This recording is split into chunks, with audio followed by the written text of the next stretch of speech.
Some of you expressed concern about the length of these videos. For your convenience, check out the table of contents on the right-hand side. Feel free to start at the beginning and work your way through the video for some awesome in-depth insights. But if you see what you came for, or just want to see something over that you didn't catch the first time, please feel free. And as always, guys, thanks for tuning in.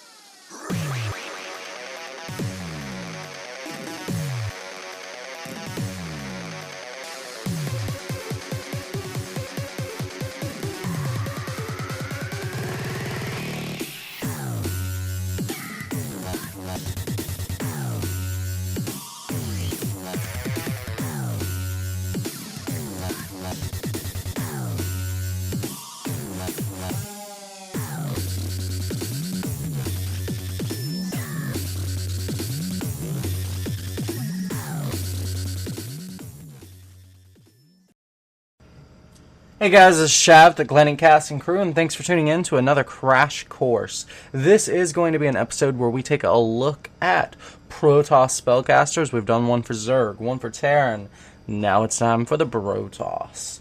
Now, we do have an amazing coach for you guys tonight. It took us like 12 weeks to finally get this guy on here, but it is more than worth it. My good friend, Starcraft 2, Strategy.com's WhiteWing. He had some computer issues, but we've got those fixed. I'm finally getting this audio up and running. So without any further ado, I'm going to go ahead and hand you guys over to him. He is a very, very high-ranked Masters player, has come very close to GM on several occasions, and he is more than confident to teach you guys everything you ever wanted to know about how to cast a force field. Thanks for tuning in, guys, and as always, thanks for being awesome. Hi everyone, I'm WhiteWing, playing for Team SCS, and I'm here to talk to you a little bit about the uses, methods, and control of Protoss spellcasters. So, without any further ado, let's go ahead and get on into it.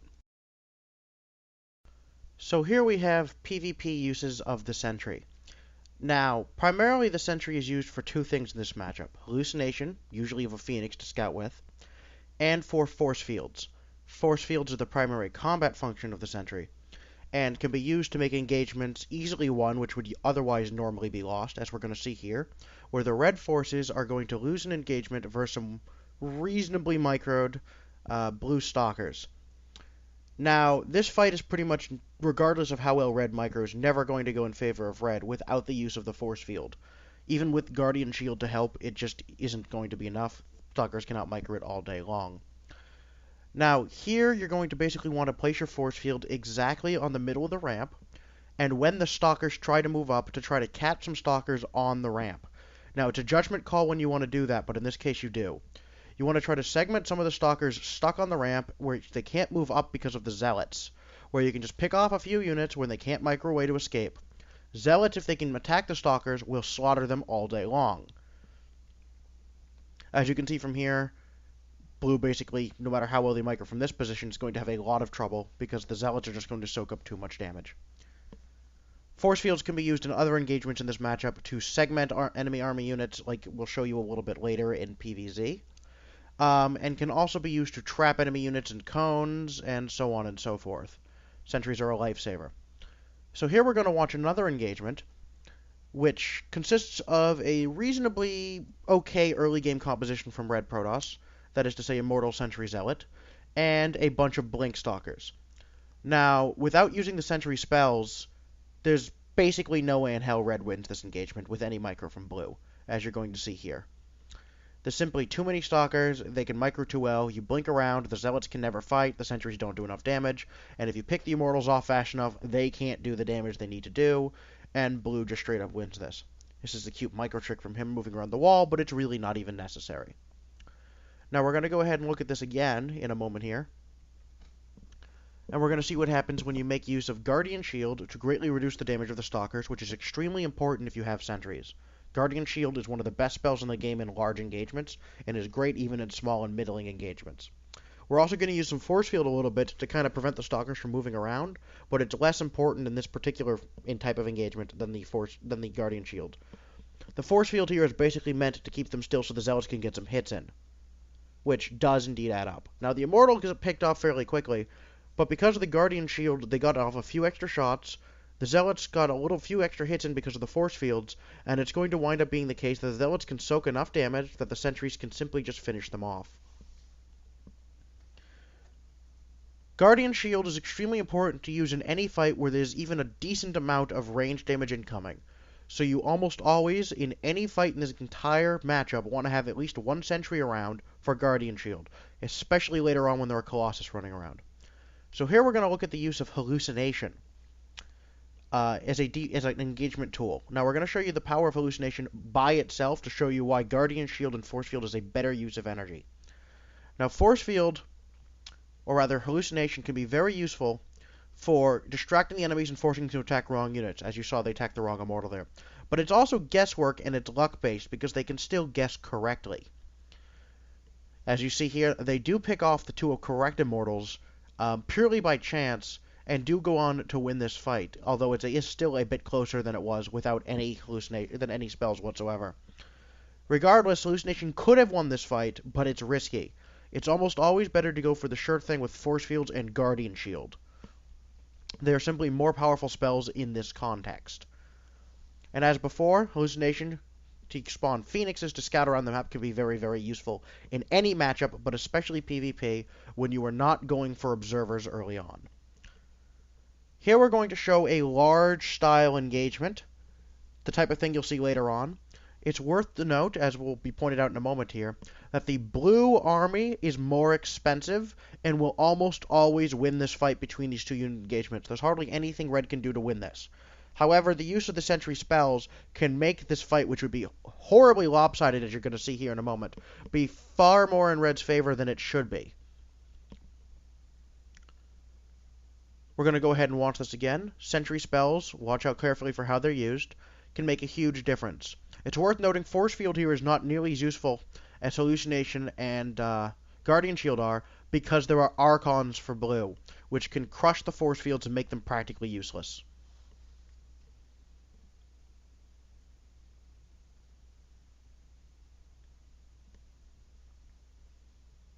As we can see in this context, the hallucinations for red soaked up the first few shots of the Tempests, allowing the Colossi to get off a lot more attacks than they otherwise would have. The hallucinations of the Zealots also soaked up a lot of Archon and Immortal shots, allowing the red army to do a lot more damage. Blue still wins this fight, as red simply had nothing to attack the Tempests at all except a few Stalkers, but it is much closer, and blue is left with only one Immortal, instead of the large ground army you saw before. Just want to take a moment to talk about Oracles and PvP in particular. This unit is extremely important for the defeat of Dark Templar if you did not have a Robo opener, especially with a Stargate opener. Their DPS is also extremely potent against Zealots, Dark Templar, and any other light unit, and it can even be used to just straight up slaughter Stalkers in small numbers. Stalkers are not very strong anti-air, so make use of the Pulsar Beam to flat out kill them when you have anywhere near approaching equal numbers. An Oracle does beat a Stalker 1v1. Now we're going to talk about sentries in PvZ, and in combat in general. Now we're going to show them in PvZ because this is where you most often find sentries in middling to large numbers, because Zerg does not have as good a response to this as Terran or Protoss does. Now, you want to use Force Field to segment groups of enemy units and prevent them from attacking your army, using the terrain as best as possible. Now in this composition we see what looks like a standard Immortal Sentry all-in that Parting made popular in Wings of Liberty. It's still very powerful in Heart of the Swarm. Now in this case we don't see units warping in continuously from Protoss or Zerg reinforcements, we simply see a larger Zerg army than the Protoss army that should win in a straight up fight, just to demonstrate the use of the spell. Now here you see we use it to segment off large amounts of the enemy army so they can't get in, while a smaller part of the army is picked off by the Protoss army. If you split the enemy army in half, your army is stronger than simply half of them, so you kill it very, very quickly, and then proceed to fight the rest of it.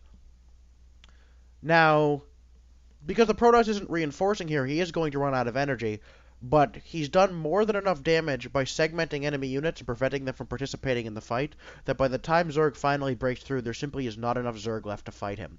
The Protoss will wind up winning this fight in the end, despite being massively outnumbered and being behind in cost of the army, and against a Roach Hydra composition which is considered particularly powerful against non-splash units, because the force field is very, very strong. Next, we're going to see the use of Hallucination against Vipers. Vipers are the Zerg best response to Colossus, especially before High Templar are out. Now, in a straight-up fight, without Hallucination being used in this fight, the Zerg will win this engagement. Force fields can be used to split the ramp, but the Zerg can still yank your units down, kill them, wait for the force fields to wear off, and charge up. But as we saw in this fight, the Protoss won.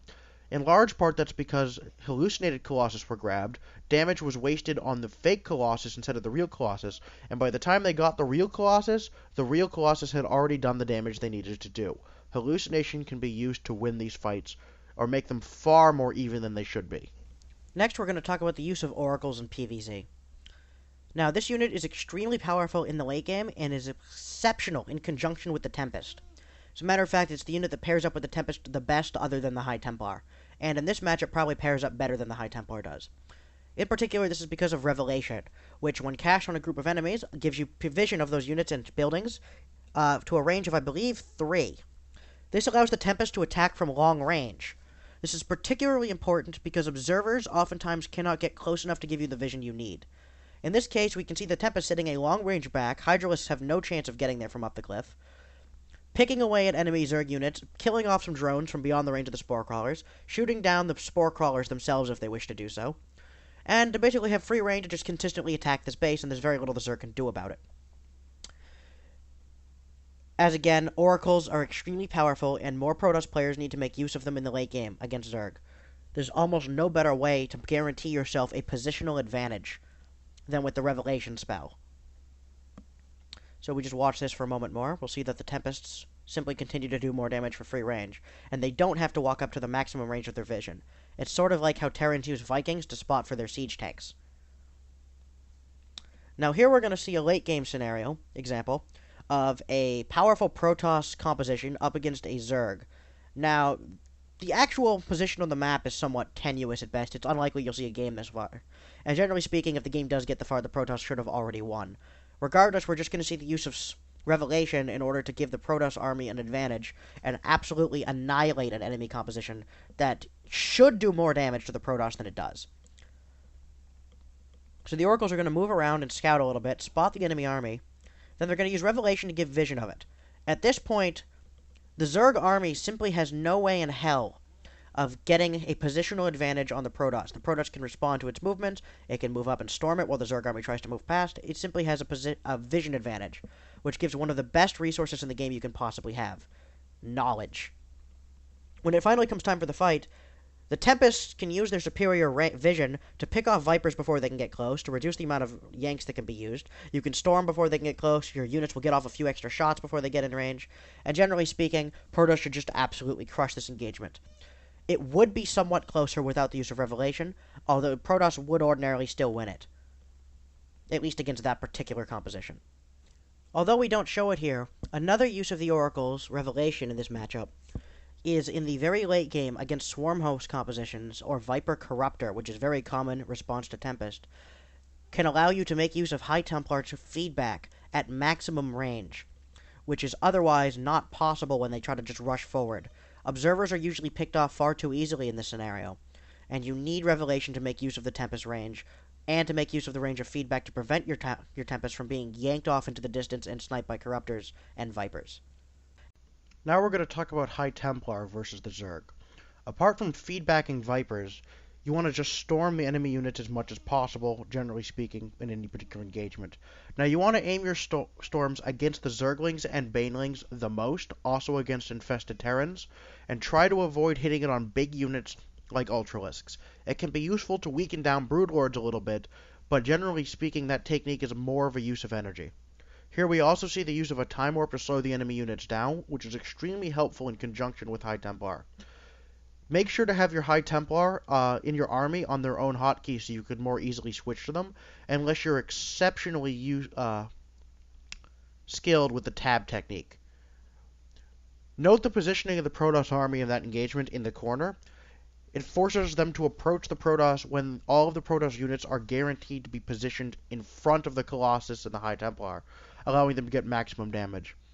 Now we're going to watch that engagement again when the Protoss does not make use of positioning and does not use the Storm spell as though the High Templar were not there.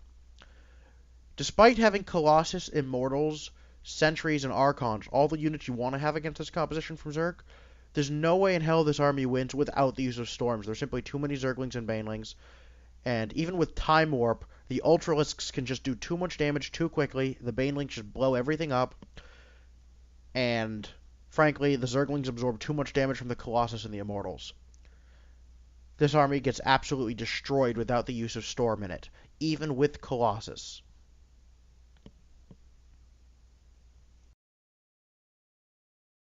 We're going to take a moment here to talk about Stalker control in PvZ. Now, we're going to watch this engagement first and see that the Roaches are just going to kill the Stalkers. Stalkers do not trade exceptionally well with Roaches without the use of Blink Micro, or having significantly superior upgrades. They'll trade okay, but Stalkers are just far more expensive. It's not really worth doing this type of engagement. Now, generally speaking, the way you do Blink Micro is not through any particular hotkeys or anything of the such, but you need to watch the fight closely and have fast fingers. You want to select the Stalkers being attacked. When they start to run out of shields, you want to hit your hotkey for Blink, whatever it is, i.e. still use the standard B. Quickly hit that and then click away from the rest of the Roaches. This causes the damage the Roaches do to be spread out amongst more units, and allows you to continue having the weakened Stalkers do their full damage, while the Roaches continue to hit full health Stalkers and not finish them off. You can spread them, but you don't have to blink behind the rest of your Stalkers, especially if the Roaches move forward like this. Just simply blink them away from the Roaches to force the Roaches to either move forward to finish them off or to fight something else. In this way, Stalkers can do far more damage than they ordinarily should. And this is without considering the use of the blink mobility increase gives you all over the map to move up and down cliffs or to strike and harass areas. Just want to take a moment here to demonstrate that the magic number of Phoenix in PvZ, the most common matchup to see the unit in, is 4 and not less. The reason this is that in order to kill a queen with a single use of Graviton Lift, an ability which does require 50 energy, which you want to try to be spending as much as possible, you require 4 Phoenix. With only 3, you need to spend twice as much energy, which means that's 1 less drone you get to kill with the Phoenixes. Generally speaking, when you do a Phoenix opener in this matchup, which is very common because it prevents Mutalisks and makes it easier to defeat them later if they do show up, you want to try to do as much damage as possible to justify their cost, especially getting queens to prevent larva injects.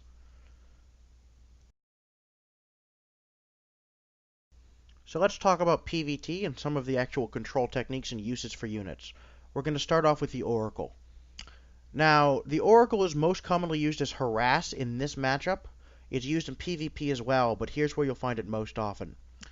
I generally put my Oracles on their own hotkey in order to more quickly control them and move them around, and so that I can spend less time looking around the map to pay them attention.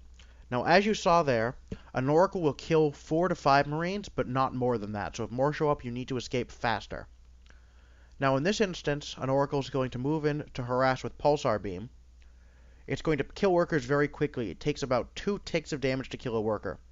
4 Marines are going to show up to defend it, but an Oracle will straight up kill 4 Marines very easily before Stimpak is upgraded. They need to send far more to defeat it, allowing this Oracle to do way more damage than it should if they're defending properly. 5 Marines will be killed, as we'll show later, by an Oracle if they are not microed or attacking the Oracle immediately, as though the Oracle catches them by surprise. Here the Oracle simply is forced to back out immediately upon seeing too many Marines for it to engage. If this occurs for Terran, you're going to need to continue your transition while macroing at home very rapidly and continue to poke with the Oracles to force them to stay in their base. An Oracle opener is not all lost if you make the 2 Oracles, even if you can't do a lot of damage, simply because of Revelation. Now here we see what happens if the Terran does not micro his Marines and does not step forward to attack the Oracle. It will kill 5 Marines straight up if they are not microed properly to engage the Oracle. But with micro, 5 Marines will kill an Oracle, so be extremely careful engaging that. Now in this case, we have 2 oracles that are damaged and are basically prevented from harassing further. The Terran has reacted. They've done the damage they needed to do. Even though they didn't get a lot of workers, they got a lot of Marines. That limits the Terran army count and prevents them from attacking too soon. So from this point, we're going to continue to transition and play a little bit greedy. Revelation allows you to play greedy in this way as long as you are active with your oracles, moving them over common movement patterns for Terran, or Zerg or Protoss, however the case may be, but Terran most commonly. Because Revelation allows you to track the enemy army perfectly. As soon as you see enemy units, Revelation them, and move the Oracle away to keep it alive. With Revelation active on the enemy units, they simply cannot get a positional advantage or sneak attack you in any way. Get Revelation on dropships, and they can't drop you without you knowing they're coming. Get them on enemy Marines, and you can just watch the Marines walk all over the map and have your army ready to engage it whenever they try to move forward.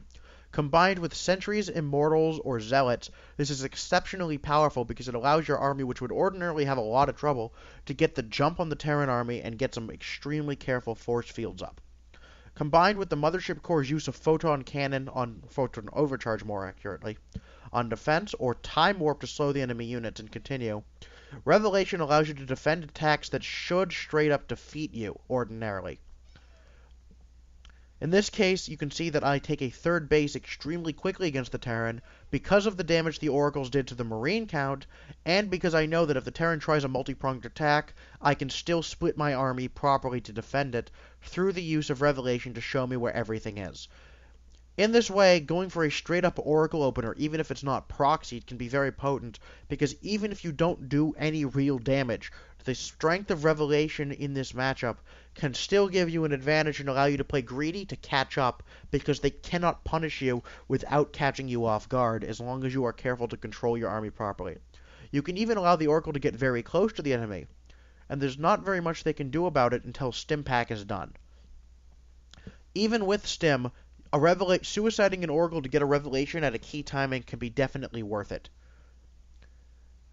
It lasts so extremely long as a spell that it is, in my personal opinion, one of the best spells in the entire game, and should be considered to be an extremely important addition to any Protoss army in the late game, in almost every single matchup.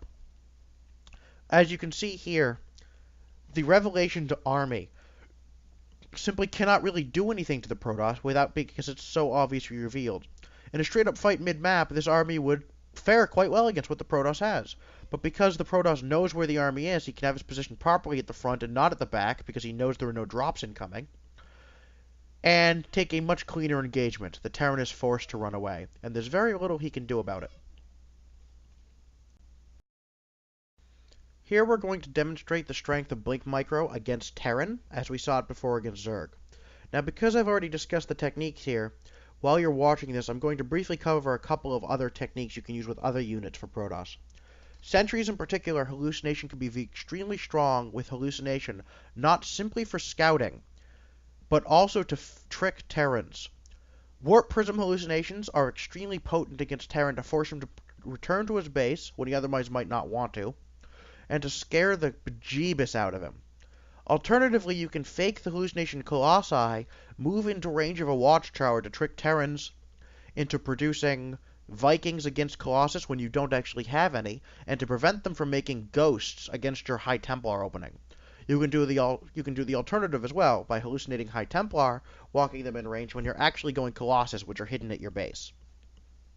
As you can see here with proper Blink Micro, the Protoss army straight up defeats an essentially approximately close Terran army, even though without the Micro, the Terran army does in fact destroy the Protoss. Now we're going to discuss the more advanced stuff. The use of High Templars against Terran, specifically flanks.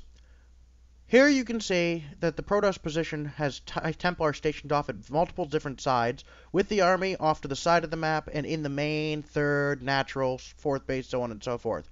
They're simply spread all over the map. No matter which way the Terran attempts to engage the Protoss army, High Templars will come from the side and storm them. This makes it far more difficult for the Terran to anticipate the locations of High Templar and get EMPs or snipes off on them. It essentially guarantees storm. Having the High Templars at home, as I just mentioned, is extremely important in the defense of drops late game. Combined with cannons, you can make yourself nearly impervious to them as long as you have observers in key positions and watch the minimap. Here, a double drop comes in from the third and main simultaneously, essentially. But the position of High Templars in the main and third, along with a cannon or two, simply means that these drops are effectively neutered. You feedback them, they either get blown up, or if they don't have enough energy, they drop, and you storm the units and they don't get any healing, and cleaning them up is trivial. Here we see High Templar moving in order to storm SCVs and harass. Another very important and very helpful use of High Templar. They can be used as harass units, they can be used for defense, they can be used for the main army. High Templar are the most versatile units in this entire matchup, and they are very much worth the investment, even though Kadar and Amulet was once removed from the game. Now, to discuss the techniques used in the flanks you saw earlier while we watched this harass. To flank properly with High Templar requires a lot of attention. It is not an easy technique to do.